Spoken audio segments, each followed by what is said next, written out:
G'day everyone. Proud to say Barkarati is brought to you by Radix Nutrition, makers of the most technically comprehensive nutrition products that have ever existed. Unlock your potential with Radix.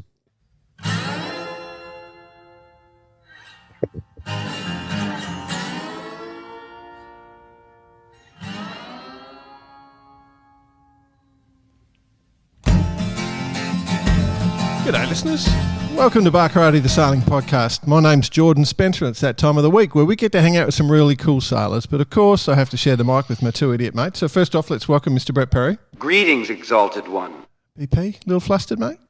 Oh, flustered. I'm at the barbecue of who's who in Australian sailing. Right.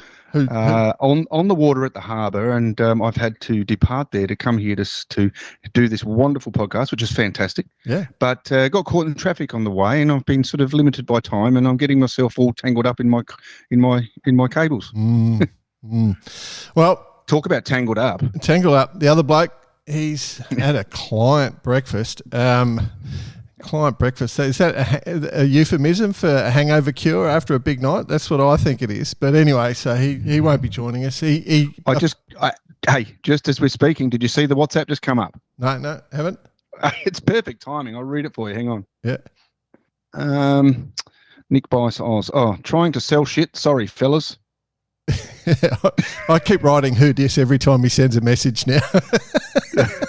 Anybody that sees Bicey come up to talk to him, just go, who dis? I just want that thing to stick, because we've lost him. But he did apologise for last week because as he said, he was supposed to be there, but he said he just didn't set an alarm, slept right through, had 12 hours sleep, completely forgot the gig. So he's a little tired and emotional. Geez, you are tangled up, BP. How many laps of tangle have you got? No, my earphones were tangled up with my microphone, and it's ripping my ears out of my ears. So that's all good. Okay, cool. All right. Well, so you're doing barbecues. It's October. It's October. It's we're going to talk about today too. A very special day. Obviously, the cows are very happy, and my curtains aren't going to fade as of tomorrow. You idiot! Why are you wasting your time with daylight saving? It's just so we don't have to get up at 4:30. We don't. You don't have to get up at 4:30. You're the one. Why would you want the sun to come up at 4:30 in the morning? Because then we go out surfing, buddy. Right. Let's get this underway because we've got a really cool guest. I've been looking forward to this chat because it's been in the wings for a while, and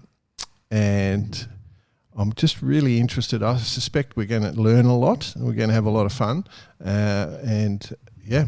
I'm pretty excited. So we'll bring the guest in. The guest is part of the world champion team from the TP52, American Magic Quantum Racing, navigator on board. So that must give it away for most of the pro sailing peloton. Fraternity. Also, community, part of the Women's America's Cup team on the, Portside Trimmer, team skipper, Portside Trimmer. US sailing team in the NACRA 17s, was part of the US Sail GP team. One of the go-ahead pros out there in the world of sailing, really got a switched-on head, and that's why she's getting these rides. So please, welcome to Barkarati, Sara Stone. How are you, Sarah? I'm good. Thanks, guys, for having me. What a fun time it's been the last 5 minutes, eh?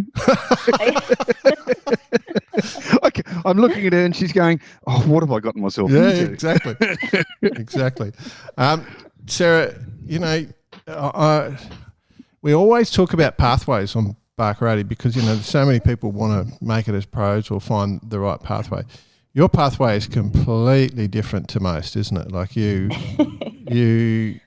sort of were going down one sporting pathway and then just thought, oh, you know what, I might change my mind and come across over here. And you do some amazing stuff with your work, which I really want to talk about. So your pathway, different. Yeah, I've had a pretty different pathway than a lot of people who end up racing around the world. I didn't even know this was a thing you could do as a job until pretty recently. It wasn't until I saw Team SCA doing the Volvo Ocean Race in 2014, 2015 that I realized, wow, that looks amazing. I got to figure out how to do that and make that my job. It's been a wild ride since then. And you've obviously figured it out. So can you pass on the knowledge of how to do that? Because I'm still trying. What were you doing though at the time? I know what you're doing, but for the listener. I was working as an epidemiologist, so I studied infectious disease control, and at that time I was working for the U.S. Centers for Disease Control and Prevention and doing sort of emergency response and preparedness work. I wonder what you're allowed to say. You don't work with the CDC anymore? No, I don't do much in the epidemiology stuff anymore. A little bit on contracts here and there, but not much. I thought you... Well, you're too busy, aren't you, really? Yeah, it's true. So, but too busy winning world championships. Well, let's get to that. But the epidemiology thing's really, really interesting, So, and working for CDC and, that scientific knowledge. So I'm trying to build that. There's obviously, to do that, you need to do a lot of study, a lot of research. And then, there was, as far as I know, you had quite a bit to do with the Ebola epidemic in West Africa. Is that right?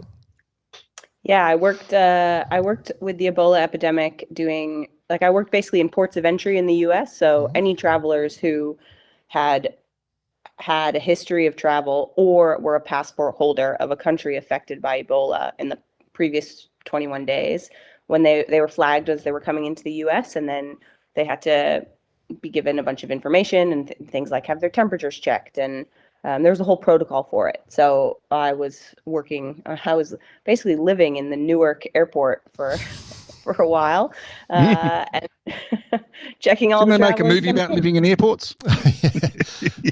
They made movies about wearing those you didn't have to wear those funky outfits, did you? No. I wasn't in a full suit. That would just freak. Oh man, I just like taking that career pathway. To me, it feels like you're right on the edge of a risky risk all the time, and I'm not sure mentally I could handle it. It must have been the decision to do all that study and go down that pathway. You must be a very determined human being. I'm definitely determined. I think if you ask my parents, they would probably roll their eyes when they think about me as a little kid. Once I put my mind to something, it's happening. Yeah, right. Wow, that's cool. Okay, so you're in your career. You've got yourself.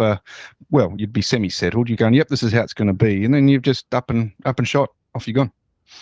How did that happen? That's the big key. I'm assuming you were when you were studying, you were doing rowing, weren't you? Yes, and throughout secondary school and university, I was a rower. And were you wearing survival suits as part of that? The full epidemiology sort of plague suits while you were rowing? No, no, just a regular old uni, good old spandex. So you were a rower. Yeah. So was that your pathway? The old lycra. Yeah. Yeah. I mean, I started rowing in secondary school because I was pretty tall, and the coaches were like, "Hey, you should come try rowing." Got good levers. Yeah, exactly. Yeah. So they had a pretty good argument, and they were like, "Well." At that point, I thought I would try sailing in high school. I hadn't done very much racing, but I grew up on the water, and it's like, yeah, of course I would sail. But they sort of talked me into it, and they were like, well, if you try rowing your first year in the spring and you like it, then you can sail in the summer, and you can do both. And if you do it your first year and you don't like it, then just don't do it anymore. So I was like, all right, pretty good. And they sucked you in, and so that was it. So Tabor and Dartmouth. So Tabor College, what was... I was trying to remember that old movie Animal House, which I based my whole university career on. I think that was Faber College. College. Was based on Dartmuth College. Oh, was it? Where I went to was it? Is that right? Was it? Yeah. Yeah. Toger. Yeah. Jim Belushi. Good one. Was that your college experience? It wasn't exactly like that, but probably there were moments that weren't so far off. Is that right? That's cool. That is very cool. Well, all right. So the thing that BP keeps itching, I keep pulling it back from there, but BP's itching to. You just want to know about toga parties. I do. I was trying to get all that out. Alpha, what was the group? The Alpha something or others? Yeah, Alpha Delta was the Alpha Delta for that one. There you go. Look at that. Great. I remembered half. Aren't I great too? Yeah, done it well. Good. All right. So you saw the ocean race. You saw Team SCA, which was really cool. I mean, so much good has come from that team. It's been amazing, Yeah. Magenta Project, all the fabulous sailors that we get on with so well. How do you convert going, oh, that looks pretty cool? Because I tell you what, when Team SCA were racing, I was working on the Volvo, and every woman I know that sailed was sending me emails going, how do I get on how do I do this? Like I was getting a lot of emails, as all the rest of us. So how did you make it happen? So, I mean, I saw them racing, and at the time I had moved to Colorado in the US. So I was sitting at a desk in a landlocked state and sort of thought, wow, that looks so good. And saw all the interviews with all the teams and the footage, and you sit there dreaming, thinking, well, that would be awesome. But I had never been offshore, cruising or racing. I had never really raced sailboats. I had no idea, but the good thing was I knew I didn't know. So I was like, all right, I'll give myself 5 years. 5 years from now, I'm going to leave my job. And in that time, I need to sort out this career such that I can always go back to it, because I could be a horrendous sailor, or I could get injured, or maybe I hate it. So I better have a way back.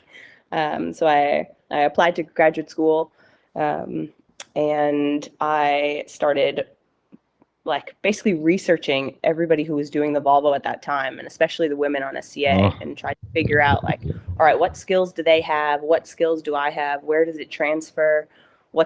How do I build up my base of experience such that it follows sort of how they had ended up on that boat. Wow. And did you reach out to them? Is that, or was just you studied the person and looked at what skill sets they had? Yeah, I didn't reach out to them. I mean, at the time, I remember the first person who I told that I wanted to do the Volvo Ocean Race, this was after I had quit my first job before going to graduate school. And they were a sailing instructor, but it sounded insane. Mm-hmm. When I said that out loud, I could hear myself saying it, and I thought, well, we'll see how this goes. And what did the sailing instructor say? Because it probably would have been the look on his or her face that went, maybe I'm not speaking the right thing here. Yeah. Well, it was the good part was, so the first time I went offshore was to do this boat delivery from Mexico down to Panama, because I figured I better figure out if I'm happy to go offshore or not before I go too far down this path. And wow. He was a sailing instructor who was moving his boat, and I was an emergency medic. So he was pretty happy to have me come along, to have somebody on the boat who could help in the event that was needed. Mm-hmm. And then I was happy to be on a boat with a sailing instructor. Yeah. So it worked out really well. Yeah. So first off, from when you started doing all this research on the female sailors, were there any sailors that sort of you felt most closely aligned with? You thought, oh, okay, that's the pathway I feel like, or those skill sets are the ones that I feel I could do? Yeah, it was probably two people, really. Sarah Hastreiter, she had come to SCA, and she didn't have a huge sailing background, so that was a really obvious. Fantastic horse rider. Yeah. Fantastic person, Sarah. She listens. We know. Love you, she's Sarah. been on the show too, by the way. Yeah, I speak to her a lot. But she had been really powerful and strong, and I knew I was a rower, so I was like, okay, cool. That's an obvious, draw that line. And then Abby Ayler, probably when I was reading the things about her, I was person. Like, okay, don't get tangled up with her. Don't still steer clear of the ab stuff. Yeah. Oh, that's wonderful. We love them both. And natural fact, I've spent a lot of time with Abby at various regattas around the world, and she's just all class. Yeah. I just saw her here in Saint-Tropez yesterday, 2 days ago. Yeah. One of the great joys, if you do get to work with Ab, I sat on a next to Abby on a desk for a good year or two, and Bicey and I'd be making silly jokes, and she just gives you this withering look, and it's just so funny. She's got this stare that she gives fires at you, and we used to purposely try and trigger her, but she just loved it. She was wonderful. So good people to get some ideas from, and so their ability. So Sarah, because of, she didn't have a big sailing background, but came through. And then what about, was it for abs? Was it, what was the thing about abs? Just do all? So all the descriptions, I mean, I didn't know her at the time. And when you read like the write-ups that the Ocean Race sort of published, the way that she was described in her skill set and her role in the pit, and with boat maintenance and that piece, the way that she interviewed, it struck me at that time as like, okay, this is somebody whose brain works in a similar way to mine. So maybe I can figure out my way down this track. It's cool. So then once you've done all that sort of research, you did your offshore delivery. Research is a nice way. It was like a little bit of internet stalking. Yeah, fangirling. What was the? Let's use research because we're talking about pathway here for the younger generation, how to get to where they got to. So research. And then, so were you just putting your hands up to go sailing on every boat, or like you've the pathway? When people do this, you can end up on boats that aren't being well sailed, and that could take you down a dead end sort of thing. Or did you get on good boats from day one, or what was the scenario? Yeah. So when I was in this 5-year period between when I saw SCA coming together in 2013 and when I left my final job in 2018, I knew that I needed to go to grad school and like sort that out so I could always come back. And so I was doing like sailing Tuesday night racing and Wednesday night racing and frostbiting in the winter and deliveries during school breaks. Like I ended up writing my master's dissertation from a boat. So I figured out how to turn all my time into this one singular focus. And then my goal was to, while I still had a paycheck, to like get all my tickets, build up everything I could. Like I bought my first set of foul weather gear, which sounds so funny to say now, but man, it's expensive when you have to buy it yourself. So like buying all of that stuff. And then basically in 2018, I sold my car. I sold everything I owned that wasn't sailing related, and left my job. And then all of a sudden I was 100% available. So even though I didn't have very much experience, any teams who were starting to get ready for the summer season, like they were willing to take me on because I could be there for every practice. I could be there for every race. I had a fully open schedule.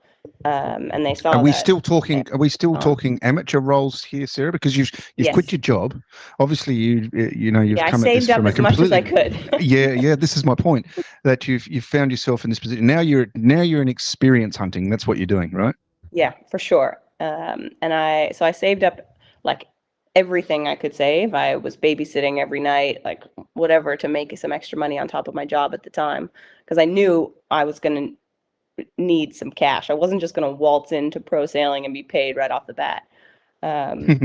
So at that time I had been like doing plenty of research on how do you get coaching at the level that I was looking for to be able to end up where I was trying to go. And so I ended up in Oyster Bay in New York at Oak Cliff. And that was like a couple of months where I got on so many different boats in such a short time period, which was for me, it was great to get that sort of breadth of exposure to different boats. Like it was the first time that I was on a foiling boat. It was the first time that I was on a FAR 40. Like I did so many different races in a bunch of different positions. And that was really good experience for me to get started. And then by the end of that summer, I was no longer at Oak Cliff, and I basically was living out of my suitcase, staying at friends' houses and going back to my parents' house and just trying to say yes to anything I could find and let people know like, hey, I can help with any delivery that's coming up. And At that time, I still wasn't being paid. I was just, if my expenses were covered, then I was in. What sort of roles were you trying to focus on roles, or you're just taking what was there? So like you're in the pit, you're in the sewer, you're in the, maybe backup trim, or maybe, but then obviously you've moved on towards what you're doing now. But back then you would have been just trying to do anything and everything, right? I didn't have the confidence to do anything and everything. So I felt like I couldn't trim a sail. Like I didn't have enough understanding of what was happening to be able to trim. I lacked confidence driving. And this role that I had sort of heard that most teams kept looking for, just like, oh, does anybody know somebody who can jump on the bow? So I was like, okay, if I can figure out how to do the bow, if I can do it for symmetrical boats and asymmetrical boats, like there seems to be plenty of opportunity there. So that was where I sort of focused. And for me, it was great because then you get so much of the boat handling, and you see things go bad and you got to sort it out. But it's quite mechanical, right? There's a way that you set up a spinnaker, and it's the same every single time. So 100%, but you still have to make sure you've got the people behind you doing the right thing at the right time. Otherwise, you look like a complete tool. 100%. Because it's always your fault. It's not the guys at the back of the boat. No. Yeah, no, but that worked for me to go down that route of starting on the bow and feeling like, okay, I could really build that skill set. And then the more boats that I sailed with on different types of boats, different teams, the more like I picked up little details from the rest of the boat. So I figured out, oh, this person let the sheet off at this time and that worked. Or this is how they dropped the halyard, or this, whatever the details were. And I just took so many notes. I've got like notebooks and notebooks full from that time of all these different boats. Bit like us, Jay, hey? When we go sailing, just note it all down. Holy God. Some of us are just born naturally talented, BP. Don't need to take notes. Just do what I do. No. It's actually creating even more of an impressive story than what I thought when we first obviously contacted you, because you don't, when we do the show, we don't really know too much about the person. We just see them come up on our feed, or and that's what you did. You came up on my feed. You just won the TPs, and for us, it should be interesting to chat to about winning that. But then when you start working out this story, I mean, this is a very unique story, Jay. In that, she's come to this level from where she's come from. A lot of the people that we have on the show have done it as a kid, and they've sort of followed a natural pathway, whereas this seems it's not forced. It's I'm doing this, and very, very to be congratulated. Well done. Thank you. It is what BP's saying is true. Like did an amazing job, because you sailed on lots of different things, as you said, falling boats. You're doing the NACRA stuff. Was it the Newport Bermuda double-handed race? Was that your sort of big breakthrough? That was the first project that I fully managed and ended up with a sponsor for, and got the boat, and that was the first one that was like fully on me. So that's probably one of the things that I'm most proud of, for sure. Right. I think a lot of it was because I was the person driving it. But that was, yeah. Did you find that you fell into that because you were seeing, there would have been lots of people you met along the way that were brilliant and experts, but there would also been a lot of people that you'd go, I'm not going down that path. Did you find that you felt that you could do this better yourself if you had the ability, the time, the money, and all that? Did you feel like you had the faith in yourself, in your own ability to do that? I think that has been building over time. Now I have a way higher confidence level. But that was it. So that was the 2022.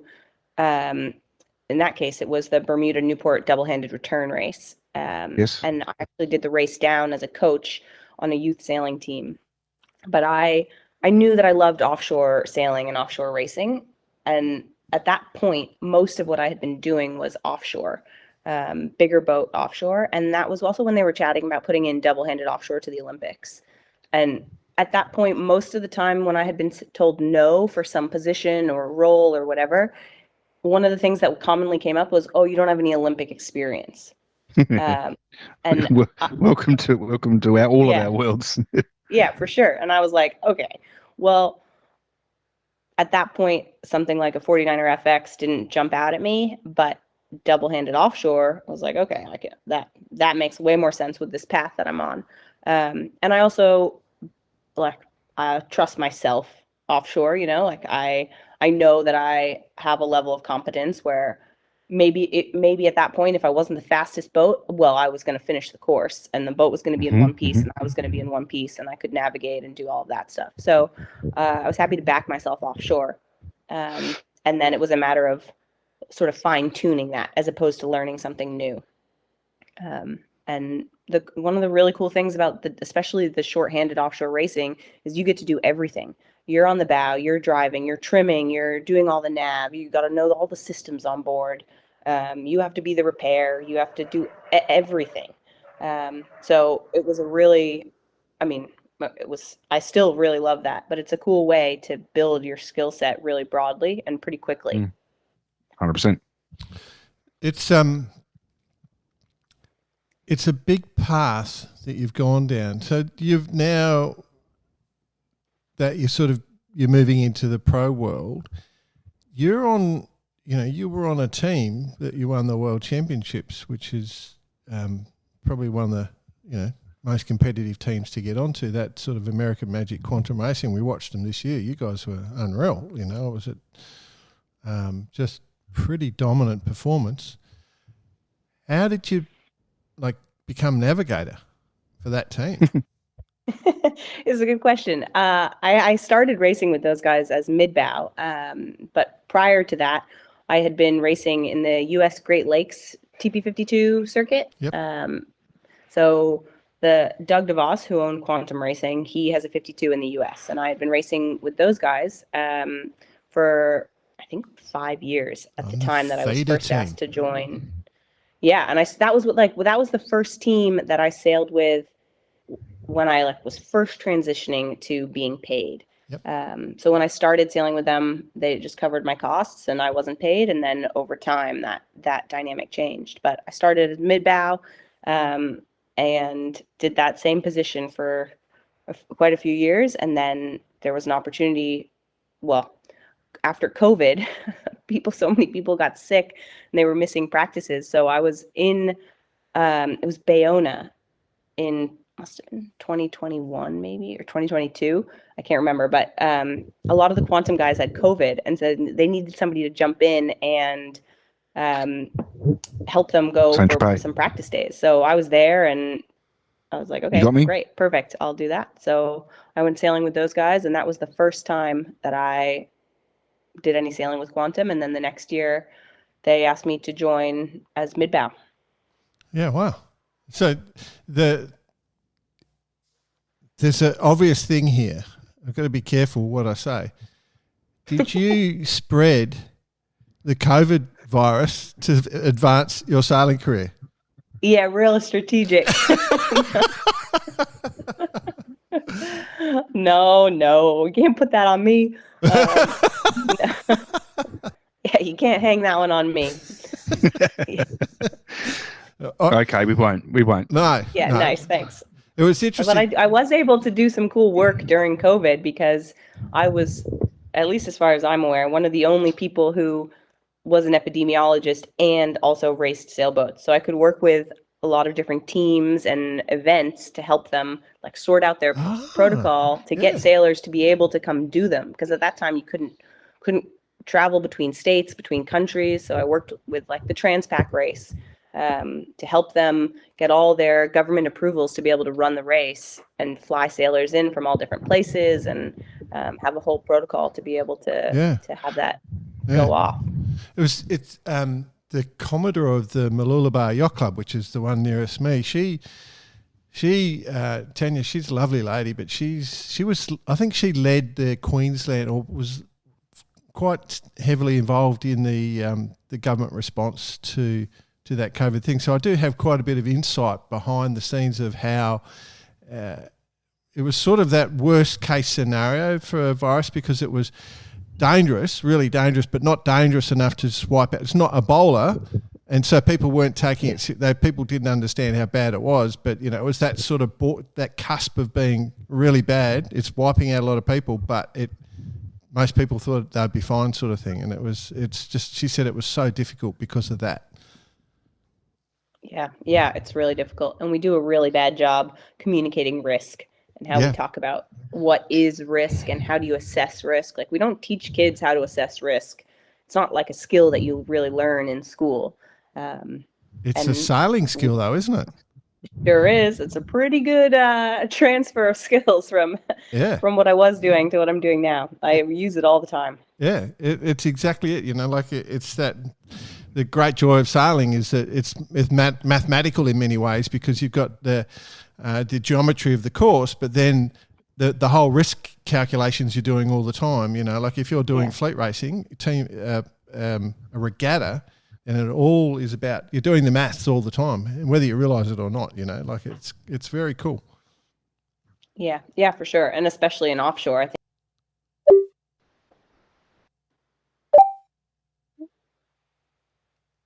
Can you hear me? Yeah, I'm getting you fine. BP, what's your problem, mate? Are you good, buddy?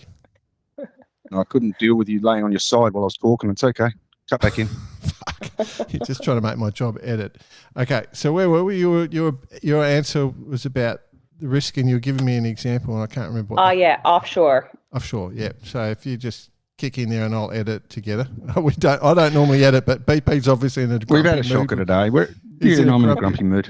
He's in a grumpy mood with me and giving me lots of edits. But anyway, right. So it all started somewhere else. Be fair. So are you happy to continue from there? Yep. Sarah?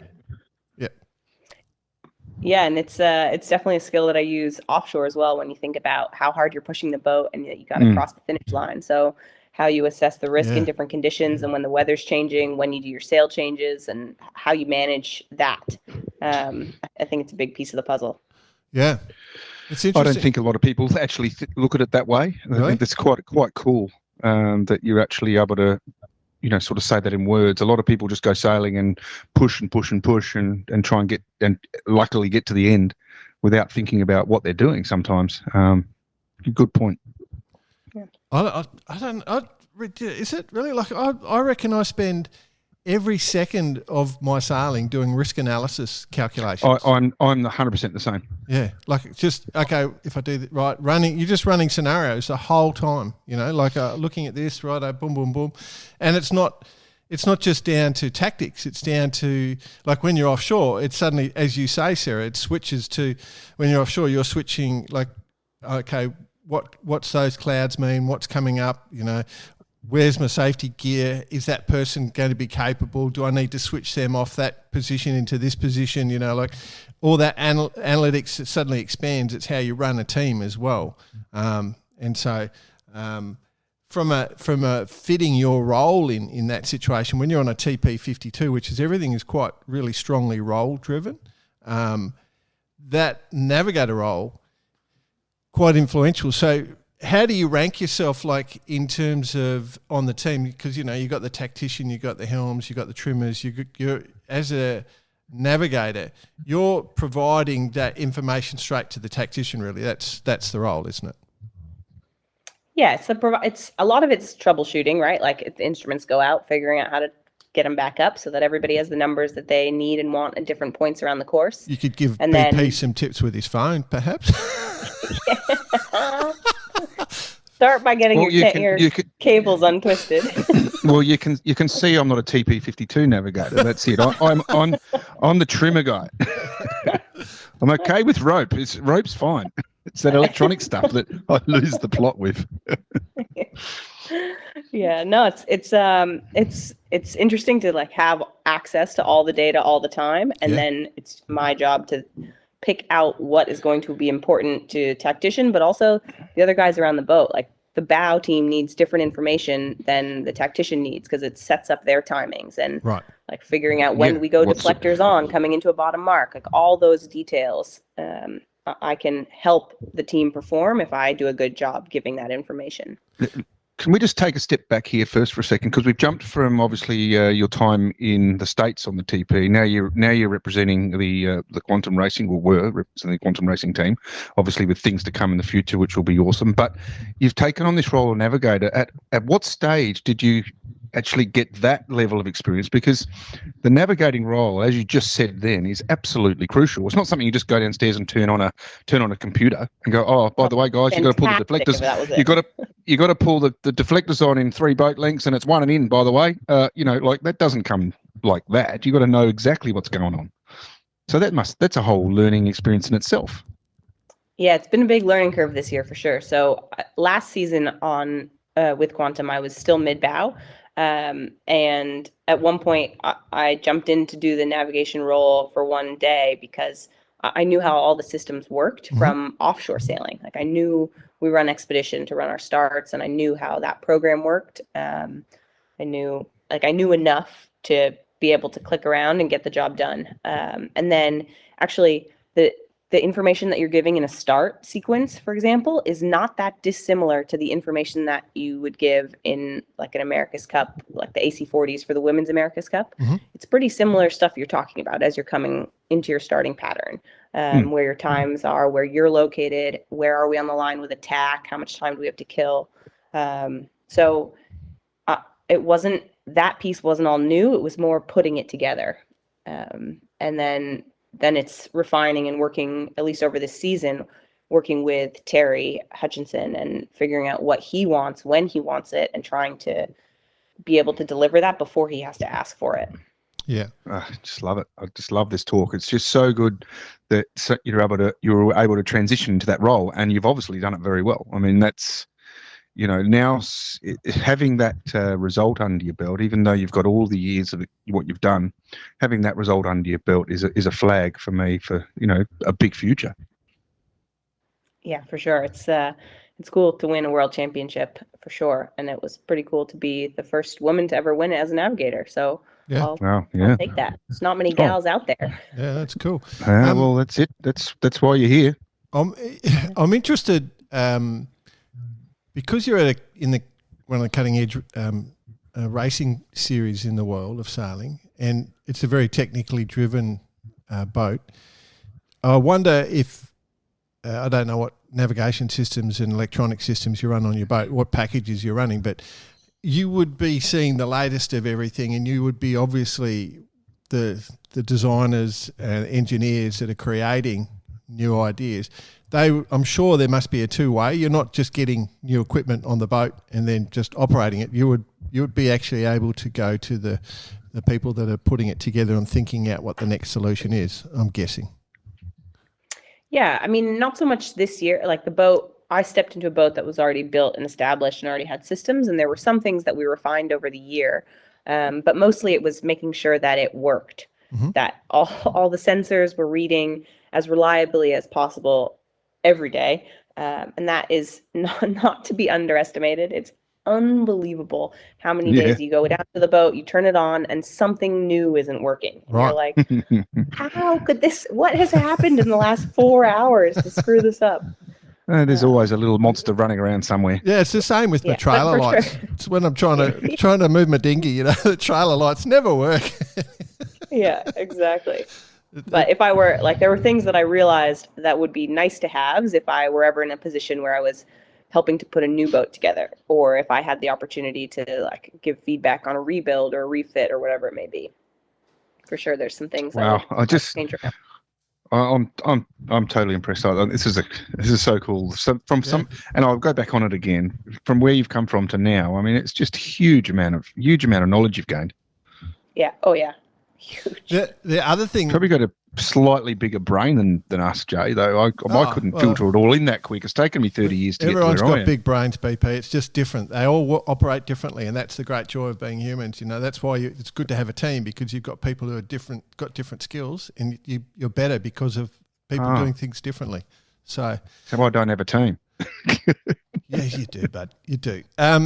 What I do want to say though, one of the things that I'm interested in is that we're going through quite a revolutionary phase in technology with AI coming out, and I wonder how quickly or how fast or how well that could add. And BP, loves jumping onto the AI and coming up with different logos for bar karate. But I'm wondering if that in that sort of data-driven role, you're seeing more and more of that in the way you operate. Yeah, it's I'm sure there's a huge space for that to grow into it, especially in the data analytics, right? Like after the day of sailing, or even some systems are developing their own like auto instrument calibration. So you go do a couple of tacks and it'll tell you and it'll make the adjustments to your wind cals for you. So that piece I think is huge because it makes it so much more accessible to do. Like it's one thing to learn what information to give around the race course. It's another thing to have good information that you're giving. Well, let's be honest though. Let's be honest. I mean, the majority of 98% of the world sailors would probably only use 1% of the power of their equipment. You know, like this, and if that does help and aid us, I mean, not everyone has the ability to understand upwash or understand the different cowls to put in and understand all the different gains and levels to put in. I mean, that would be huge for us, wouldn't it? Yeah, for sure. It would be amazing. And if you could have that on like boats that didn't need a whole boat computer, all these like electronic systems, if you just had it on your one B&G display, like that would be pretty cool. And I think that's tell where we're B&G. going. Don't tell B&G that. Yeah. No, I'm just on a boat here and there's an auto cal function on it and I've never seen that before. Yeah, right. So I haven't had a chance to test it because we haven't done very many tacks this week, but I'd quite like to try. Of course, you're sailing on Skylark in the classic division, so yeah, less tax the better. Yeah, yeah. We'll talk about that regatta in a minute. So obviously, BP sort of alluded to it in a statement before that quantum racing has finished up. Doug's going to go and be a granddad more, spend more time with the grandkids, is what he said. What does that mean for the whole team after all these years? Yeah, it's definitely the end of an era. Quantum has been around in that form for a long time, and a lot of guys who are at the top of the game have come through and raced on that boat. So it's a cool thing to have been a part of while it lasted, and I mean, the team to end up with the World Championships as well. I mean, what a way to go out! Yeah, for sure. We won the Worlds and then we won the season. Yeah. So that's good. But the team's for sale. So somebody you can just buy the team. Buy the team, and then you can. Hey Jay, let's buy the team. It could be the Bar Karate Quantum Sailing Team. Very good for your marketing. Yeah, there's a weakness in our business model, unfortunately.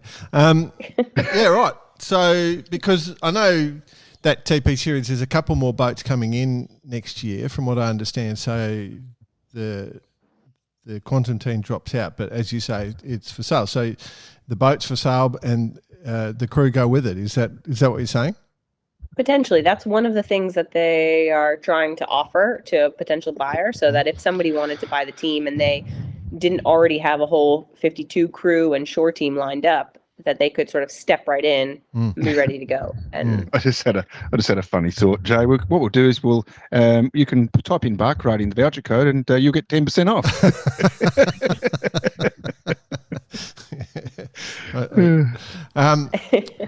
Yeah, so if that's likely the pathway for you next year, is that correct?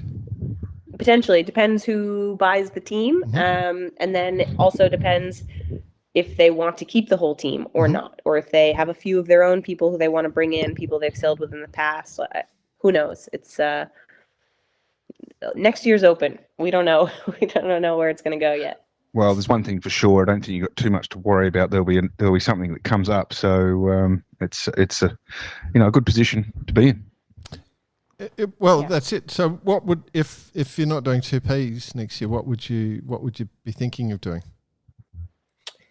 So hopefully I will still be racing with the RC44s. So I sail with Chris Bake and Team Aqua, and it's a great fleet. It's a great team. It's really fun racing.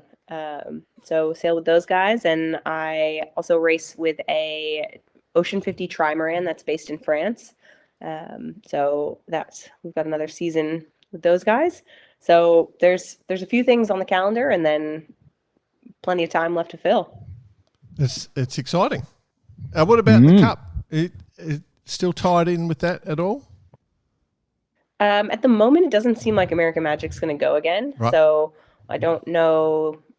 I mean, at least as far as I know. So if they're not going again, well, I'm also British, so I do have a British passport, which gives me a couple more options there. But I'm sure those guys will be pulling from the women who did their Women's America's Cup the last time.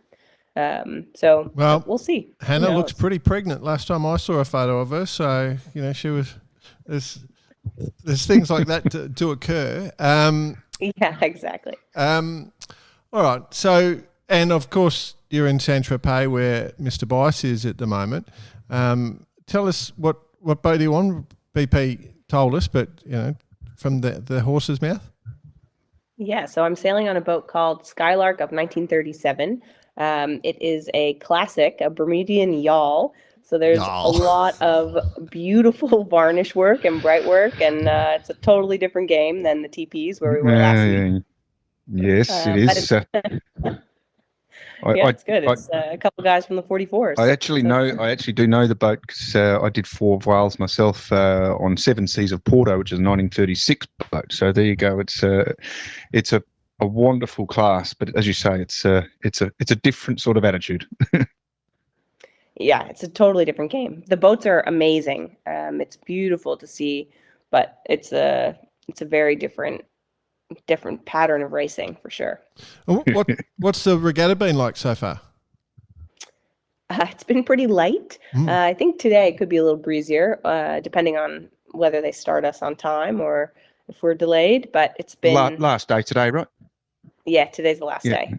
How are you? This is obviously time of recording is Saturday, so this will go to air Sunday, so there will be results. But how are you going in the regatta so far? Every day we're figuring out the boat more. So we haven't really raced this boat before, and all of our courses have been reaching. We haven't done any upwinds or downwinds, really, and we have no reaching sails. So we're realizing, we need like a GS. We need all this stuff. So yeah. It's all right. We're probably like mid fleet, top half of the fleet right now, but having a good time. Yeah, exactly. How could you not in Saint-Tropez? Yeah, it's beautiful, isn't it? Yeah. So, like, what are the fleets like? I mean, we talked about it last week, but how many boats are out there? Like, it's all big boats, but it's the classics. It's the IOR boats are out there. The all the maxis. IMS, everything's going on. IRC, yeah. Everyone's it's busy. There's a lot of boats. Like on our start line alone, I think there are 10 different starts for all the classes. And on our start there we have 30 boats on the line. So, and there's a lot more starts than that. So it's a busy course, and it's cool. It's cool to see all the boats sort of trucking around the bay. Have you? It is. Now you've become a sailor, like, and you're a professional sailor. Have you found a favourite place to go sailing? I love the British Virgin Islands. Oh, very nice, very nice. Yeah, it's my favourite place to sail for sure. And we actually had the 44s were there this year. You obviously haven't been to Hamilton Island yet. No, I have not yet. Or Port Lincoln for that matter, because if Vicey was here, he'd just snub you and go, no. Yeah, well, maybe the best is yet to come. Well, we would love to see you down here in Australia at Hamilton Island. So let's keep that one in your little ticket box. Yeah, perfect. Have you had any offers to come down under? No, I've never been. Yeah. Well. Yeah, okay, listeners, there you go, listeners. So the Australian season has started. That's what today is all about for me with this barbecue. It's celebrating the start of the season. So if there's any listeners out there looking for some serious pro input, then Sarah could be available for the Hobart. Yeah, perfect. We help you out. Yeah, that's right. Yeah, Weather systems spin the other way down here as well. So. Don't go to that side of the high. It's on the you've got to go the other side. Yeah, right. And make sure you leave the plug in before you get out of the bath. Good tips. Good tips. So once you're finished in Saint-Tropez, are you going home? Is that the plan? Yeah, I go home for a few days, and then I've actually got some teams racing coming up. Okay. So totally different thing, just for fun. Yep. be good. Yeah. And then the RC44 is in November. The life, eh? Have the question, like we're sort of to the end of our time, but the question has to be, you went into this a little blind, like you saw something you loved, you were excited. This is what I'm getting my head around here, Joe. This whole thing is just And you've rolled the dice, you've risked everything. Have you ever had any regrets, or has it been what you hoped for, or even more? For sure, no regrets, and it's more than I ever even dreamed of. I mean, it's if you had told me back in 2018 that this is where I would be a few years from now, I'm not sure I would have believed you. Well, the most amazing thing that there's more to come. I mean, that must be every day you'd wake up with a smile going, like I can do pretty well whatever I want, and put my foot into any game and come out with something. It's just such a cool position to be in. Yeah, for sure. It's really cool. And there are moments when your flight's been canceled and you're stuck in the airport and you've been there for ages and you're like, what am I doing? Your luggage ends up in Italy when you're in France, that sort of thing. Yeah. Been there, done that. Yeah, but I've also seen the other side, right? Like I previously had a more traditional career, so I can always go back that direction if I want to. I do wonder how many contracts. I love it. I wonder how many contracts and how much planning for sailing events and regattas and building teams is done in airport lounges while you're waiting for planes. Like it's so every time you go quite a lot. Every time you go into an airport lounge, you go, "Oh, g'day guys, how you going?" Gang's all here. It's just hilarious. Well, okay. Well, Sarah, absolute joy to meet you, and hopefully in real life soon. But and congratulations for what is an outstanding achievement. Just truly great. Everything you do. It sounds like you're a bit of a winner. So we're impressed. Was it? Yeah, it was definitely a bigger conversation than what I anticipated. So I got to congratulate you first of all for obviously your season, but for your commitment to our wonderful sport, and we wish you all the best in the future. Thanks, guys. Thanks for having me. It was fun.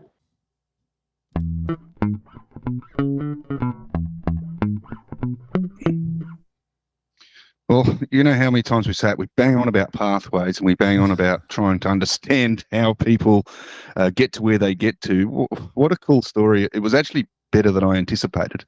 She was pro. She was good. Oh, my God. If I had half the attention span of that, I'd be just such a happy man and or focus. Yeah. When she just said she was taking notes and she, of potential peers and mentors and even competitors at that matter, that's just next level. And I guess it goes to show when you want something bad enough, you do it. And if you're mentally drained that way, it's all good. And look where it's leading her. Yeah, it's impressive. It definitely was impressive. I just and I think the most impressive thing though is that ability to back yourself and then just and go for it, and we've had a number of people on the show that have succeeded by doing that. It's high risk, and she, all the people that put her up and let her sleep on their couch and all that, they all deserve a mention as well. So, it's pretty cool. Pretty cool. Right, well, there's one sort of thing that differentiates Sarah from perhaps someone like myself is that she actually did complete sort of real job training, so she's got a backup. Whereas you're the same. You're a bit of a real job person, but I'm definitely not. So I'm stuck in this. I'm stuck in it. I got to keep pushing and trying to work out ways through. But hey, good on her, and super good luck for the future. I think she's got a huge future. Yeah. Well, 12 months' time, BP, I'm going to be like you, mate. I'm going to just roll the dice and go back to mucking around and having fun, doing the circuit. Well, there's big stories to come. Watch this space, I'd say. Yeah. Other news, let's go on to events that are coming up. There's a few interesting ones. Sydney to Auckland. Yes. It starts in the harbour October 11th, so that'll be a good one to catch. Good luck to everyone competing in that one.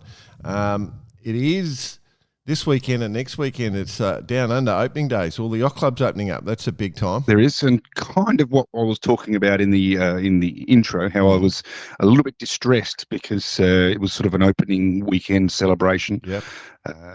Celebrating, I guess, the closing of a winter series here in Australia, but the opening of the summer, because as you know, in Australia, it's pretty cool all round. So it's a pretty cool celebration. And yes, that is a very exciting time for all clubs around Australia right now some might be nursing a little bit of a headache today, but anyway, it is what it is. Yeah. Good season to everybody. I've had some cracking open days, I can tell you that much. Good season to everybody. I wish you the best. There's a couple of world champs coming up, BP. One, October 7 to 12, is the 2.4 metre inclusive world championships, which is really cool. So celebrating sport without barriers on Lake Garda, just for somewhere different. If we were smart, which we're not, by Lake Garda, we should come. No, we should just hang out at Lake Garda and just have all the events come to us. Yeah. And we just commentate from there. You're right, absolutely right. That is hilarious. Yeah. So, yes, super cool. The 2.4s, and we've got some. I am disabled. That's right. You're missing half a brain, half an arm. Half an arm. I do qualify half an arm, but I don't exactly know how much I qualify. But anyway, I tend to think the brain might be the actual biggest handicap. You idiot. But 2.4s, a lot of friends of the show competing in that one. So good luck to everyone and everyone else. Super cool. Yeah, very cool. Another cool event, of course, is a major one on the program. Some of the Olympic classes who live together, sail together, and do all this amazing stuff. The 49ers, the 49er FX, and the NACRA 17s, the world champs in Cagliari, Italy. What a beautiful place to sail. What's going on with Italy? Why? Yeah, what's happening in Italy? Yeah. Maybe that's what we need to think about. We did, we laugh about it. But imagine living at Lake Garda doing bar karate full time. We could be in Naples for the America's Cup. We can be there, like, as Porto Sardinia for the Maxi Worlds. Sardinia. Boise wouldn't have to fly and miss shows. Cagliari, obviously, on the bottom end of Sardinia. Beautiful part of the world. Glamour. That's right. I think you've hit something, BP. You've hit something. I reckon we've got to moment put that into the to-do list along with the other 900 things. But that one should float to the top. That's got legs. Got legs. Love it. It does have a bit of legs. I think you actually have had a moment of genius there, buddy. All right, moving on. Shall we talk about it's Jack Lloyd Listener of the Week, presented by our friends at Vycobi, who do such an amazing job. Got a little project going with Vycobi at the moment, which all the listeners are going to love. Have you? I may have, yeah. I'm a clever little lad. It's all good. It's all good. You're going to love it. Everyone's going to love it. If you want to get some really cool kit, then just jump onto Vycobi and have a look at what they've got, including our sun shirts. There they go. Right. I got a message on my message. I just want to share this one. This one's a public interest for just some clubs and stuff. So if you're a member of a club and there's an opportunity, there's just a couple of boats available. Guy from Steve Cartwright, guy I used to know in the ACT, Canberra-based guy. The Australian Masters Games are on there this month in October. Oh, really? Yeah. And I think I would have loved to have gone because, obviously I definitely qualify. I would have loved to have gone and attended because I'm into sport and, could do a bit of sailing there. What? But I was going to say, would you have done high jump or long jump or something like that? Or? I would have gone sailing. I think my body would make it over a high jump bar anymore. So there's a couple of Elliott 5.9s that are available, and they were, he sort of sent me a note, said, any thoughts on some sailors who might be interested? And I said, well, why don't you just do a little yacht club challenge or something like that? But the point I'm trying to make is if you've got a team that would qualify for Masters and you want to get there, you can send us a note and I'll put you in touch with Steve if you don't know him. And yeah, that'd be pretty cool, I reckon. So, what a cool thing to do. Yeah. Go for it. So there's Go just for it, Masters. availability. Get down there. Yeah. Good regatta. The other one that I found quite interesting this week was the one we got a note from in Turnbull. Did you get that, BP? Was that on our Outlook, or what was that on? Oh, God knows where. YouTube. They come from everywhere. We get notes from everywhere, and sometimes we miss a few. So no, it's not. I didn't get it. Must have been a Instagram or something. I think it was Insta. I'm trying to remember. But basically, it was video footage. It was video footage of the Galatea starting. Oh, I did see this. This was Messenger. Here we are having a topical debate about different social forms. Get in touch with us. Yes. So, now this is a hot topic. Were we going to talk about this here, or are we going to talk about this later? With when Bicey turns up. Yeah, or in Bicey's absence. Well, Go on, go do the email because it's. Well, it's just he sent us a link. Oh, well, the captions, yes. Saying, here it is, found it. Took me a while, but I found it. From the other end of the line, so we've got a whole bunch of videos. Anything Bice wants to say about that start?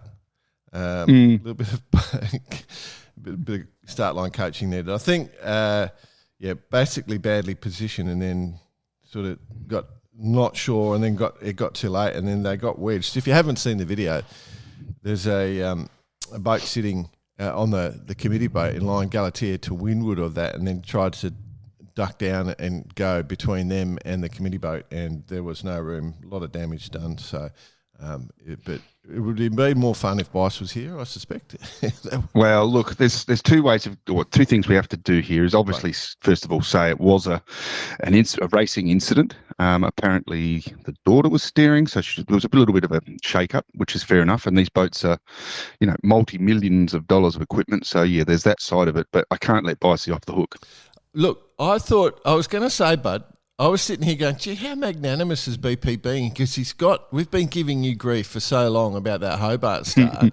And I thought BP's finally got the weaponry and you weren't going to use it. But no, continue. You can put look, it's not about weaponry. But like I've been consistently portraying my position with that particular start in 2019 Hobart, which, by the way, ruined my best ever result of third overall on handicap to sixth. So, I am paying for that mentally every day.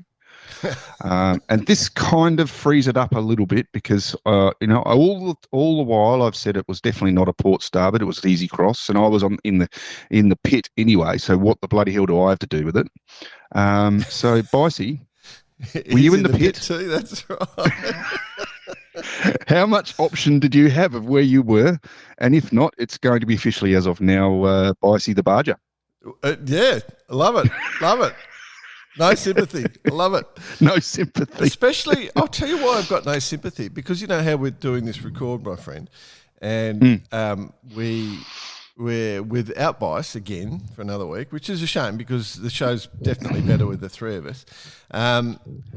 Somebody has sent a photo of him to me, and he is very much sitting back, reclining, relaxing, not doing anything. And I mean, on what I'm going looks to publish like a this Wally, photo. what looks like a Wally tender. I think I'm going to have to publish his photo. So he could have been spending time with you guys, showing interest in the listeners, but he's chosen not to. So yeah, no. So put a bird into him. Bicey the Barger. Bicey the Barger. It's going to stick. All right. Anyway, hey, listen, just quickly on that. Obviously, it is a bit of a banter, joking around, and to the owners and to the team of Galatea, it was one of those things. Correct. Yep. Nice. Yes. Well done.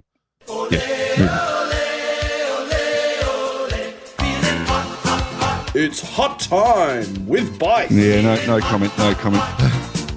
I think we've touched on Saint-Tropez enough. Have you? We sort of talked about it. We haven't got any other insight. It's dependent on bias? Well, I guess it is still in the realm of bias. They've taken out what looks like sort of the boat of the year, if you like, for the super yacht division or maxi division, I should say.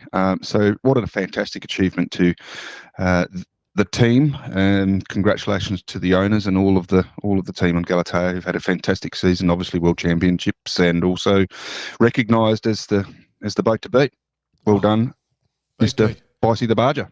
Yeah, you're on fire, mate. That was nice. That was class. You've been all class this morning. That was absolutely classy. Well, I have been to gym, so I'm fully pumped. It's got your brain ticking over. It's the go. It's It's good. It's good. Speaking of brains ticking over, did you get to catch any of the Sail GP last night from Cadiz? I have to say I'm sorry. No, I didn't, because I sort of, as I said to you at the start of the show, it was a celebration of our open day, which tended to continue. It did sound a bit sorry this morning when I spoke to you. The early hours of 10 o'clock. So did you, by the way. Hey, what was that funny outfit you were wearing? Oktoberfest. We have to touch on this. It's Oktoberfest. You're right. No, you're right. 100%. And looked like you were having a ball, so you're a bit rusty this morning when I first touched base with you. No, I don't drink. Well, none of us knew what time it was, because obviously but the cows had to let us know. Daylight savings changed here in Australia, which you are dead against. That's it. But anyway, my trader's phone went without me, BP. It got me up an hour early. Bastard of a thing. No, it was good. It was interesting. It was big congratulations to our Danish friends, Rockwell Racing, having a fantastic. Cool. Yep. I think they got. There was 4 races, and they had 1, 2, 1 at one in the last 3. I'm trying to remember what the first one, but anyway. And then our friends on the Emirates GBR team had an awesome one. So they're sitting second on 31 points. Nicholas Hested and his team on 32. And then a little bit of a gap, but it does tighten up. The old Black Foils, they had a bit of a shocker. I think it was race 3. They had a brilliant start, and then they had I think they lost a foil or something, touched down, and it basically took them to the back, and they quickly got back through the field and did an amazing recovery job. So they looked on form. Boats were sailing 4 up. Obviously, this will go to air before we see the rest of it tonight, but it looks pretty impressive. The Germans, if they hadn't, they were just out running around picking up penalties. They got 22. They're tied for for the New Zealand, the Black Foils, on 22 points. But if they'd not picked up 5 or 6 penalties, they'd be well further up the field. It was quite crazy. So what's good about this? This last little bit part of the season, it sort of happened last year as well with the Spanish, and the French, I should say. Both of them, a few of the teams have found some form, and they're the results are changing up a bit, isn't it? Mm. Yeah, you're right. You're absolutely right. And I guess that's the nature of the beast. So yeah, Germany's come on strong. They look like a whole new team at the moment, and there's a lot of variation coming into it, which is great. So it's the second last event, I think. I think the next one we go to would be Abu Dhabi, I assume. So yeah, the big final. Well, down there for the massive wins at Abu Dhabi. They'll be sailing 1 up, remote control.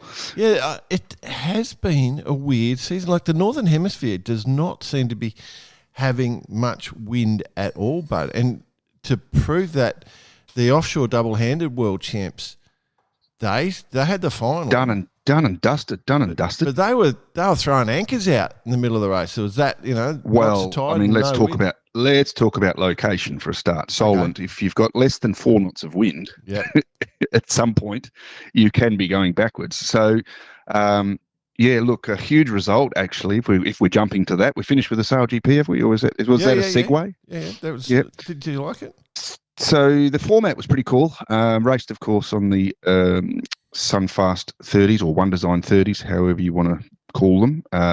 That's as far as I'm going to go with that one. We saw two sort of heats, if you like, which led to the top 5 going through. Touch base on this last week, and then obviously there was a repechage with the winner going through to make it 11 in the final, which was cool.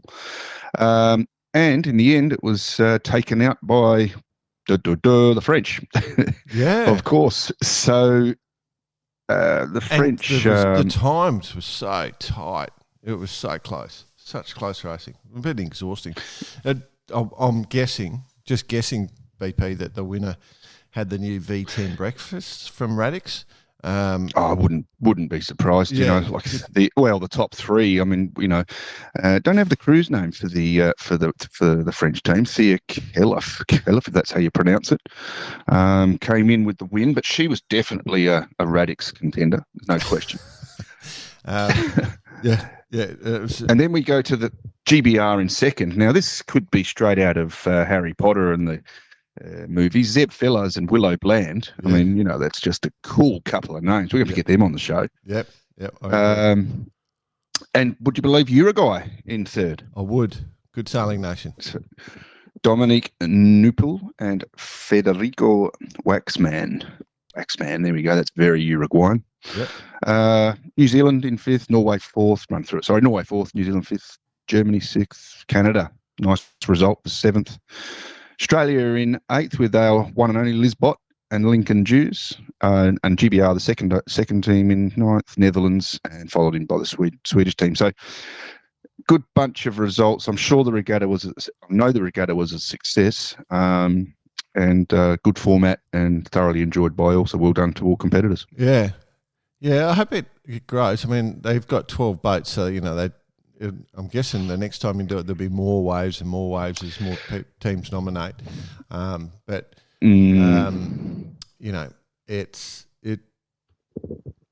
It's tight racing, one design, so that works.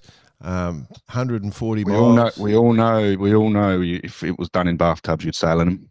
Yeah, that's right. Exactly right. So. Those in the know. Yeah, I'm walking past. Speaking of spending time offshore, the Globe 40s, their second leg is underway now. So they're heading to Reunion Island. So leaving the Canaries, Cape Verde, and heading all the way around the coast to and the bottom of South Africa, and then up to Reunion Island, which is just sort of off the coast of Madagascar.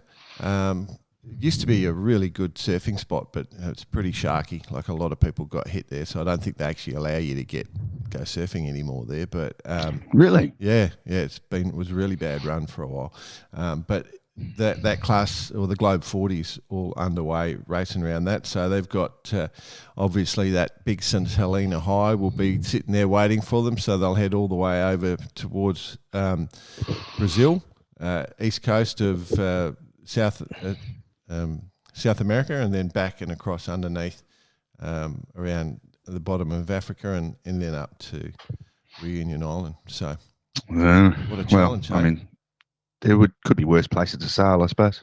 Oh, yeah. Well, remember in the old days, of course, no one used to understand that sort of St Helena High, the way the high just sits there and it's quicker to go over all the way across. And then they used to just sail upwind, and whereas, they're all reaching around now. So, it's a lot more enjoyable than would have been in the old days. But you wouldn't have your guitar on board, though, would you?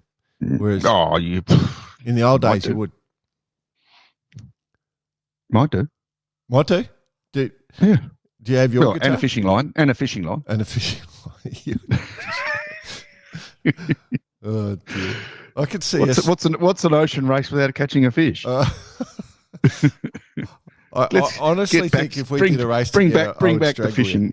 Bring back fishing. It's got to be in the rules. You got to make it. You've got to have a troll line out at all times. The appendix in the notice of race: you have to catch one fish a week if the race is longer than a week. Wow. No. In that situation, if a killer whale comes and bites your rudder, does that constitute catching a fish, or maybe you get dispensation on that? Yep. Okay. And then if you hit a sunfish, does that constitute? Same. Okay. Yep. Just checking. It could even mean a flying fish landing on the boat. Oh, there you go. Wow. Well, they're all unions of ours, so we can have them working for or against the people that we like. Okay. So love it. Anyway, cool. All right, so you've changed the world of offshore sailing. I love it. I think the Vendée easy, Globe and easy. Ocean Race will be listening, so we'll see what happens from that one. But I think What that's else? it What for else us, we got? buddy. Oh, hang on before we do go. On slightly sadder note, we've lost a fantastic man in yachting this week. You may not have known Fraser Johnston, commonly and lovingly referred to as FJ. This is just a quick mention, and obviously, love to the family and all that stuff. But commonly known as the poor man's Burt Lancaster. He was a splitting image of Burt Lancaster in his day. A legend of Australian sailing from the 60s, 70s, 80s, right through, and so much so that I was lucky enough to have him on board for me when I'd had my when I did the Sydney Hobart start in 2004 as a tactician. I did lots of miles with him on delivery. Just wanted to say a couple of little words that I'd like to try and get the sailing world to catch up on, and how he was remembered. He was a very relaxed person on the boat, as in tacticians wise, and he'd always stand at the back and he'd be happy and he'd have this huge smile, and he'd just go like this. He'd look at you and go, "You're up, you're down, you're fast, you're slow, cool, baby." You know, Cool, baby. Throw so the he'd shaka out. get the little surfing, the thumb and Shaka. the little finger out. Shaka. Yeah. So you're up, you're down, you're fast, you're slow, cool, babe. Nice. And then the other little thing was, it's their turn, our turn. Hope it's our turn last. There you go. Huh? So a few sayings there which you could use if you wanted to calm your crew down. Yep. And from the one and only FJ Barley. I love it. Yeah, some of those sayings do absolutely work, so that's cool. Oh, All right, you're mate. up, you're down, you're fast, you're slow, cool, babe. Right. Well, speaking of cool, let's crack out the guitar. We'll call it for this week. Oh, Hopefully, gonna go. hopefully we'll have a bit more Mr. Bice next week. But beyond that, Bicey the Barger. Budget will be back. That's it. Have a great week, everyone. Cheers at barkarati.com if you want to reach out to us. Obviously, thanks to our friends at Bicobi. Get in quick because the Listener of the Month will be coming up shortly. And then Radix Nutrition using the discount code barkarati to get a discount. See you later.